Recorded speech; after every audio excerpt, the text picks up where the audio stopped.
هتذوقي بمشيئة الله أحلى آيس كريم كلتيه في حياتك. طعمه رهيب وسهل وسريع جدا، ولا وقت ولا مجهود ولا حتى تكلفة زيادة. هاتي كيس من الجيلي، حطي عليه معلقتين كبار من السكر الحبيبات، معلقتين كبار من اللبن البودر، حطي عليهم كوبايتين كاملين من الحليب المغلي، ولازم الحليب يبقى مغلي عشان الجيلي يفك معاكي ويدوب كويس جدا. هاتي بقى اي مضرب يدوي وابداي قلبيه كويس جدا لحد ما تتأكدي ان كل المكونات دايبت تماما ومفيش اي تكتلات للجيلي.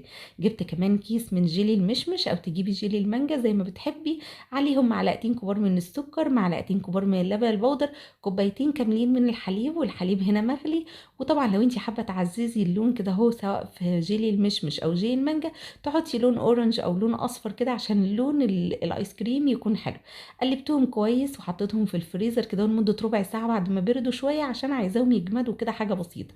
جيبي بقى حوالي 5 علب من البسكوت الساده، وابداي على طول صفيه كده هو، رصيه في اي صينيه بايركس او اي صينيه عندك، ويفضل طبعا تكون قالب مستطيل كده اهو عشان تسهل عليكي. هنا بعد تقريبا نص ساعه من بعد ما برد وحطيته في الفريزر، هنزل على طول على الجمال ده كله بكوبايه كامله من كريم الشانتيه الخام. انا نقلتها هنا في بوله تانية، وهبدا بقى انزل بعد ما اضربها كويس جدا والقوام يبدا يتقل معايا كده ويبقى لحد ما في مطه كده زي ما انتم شايفين.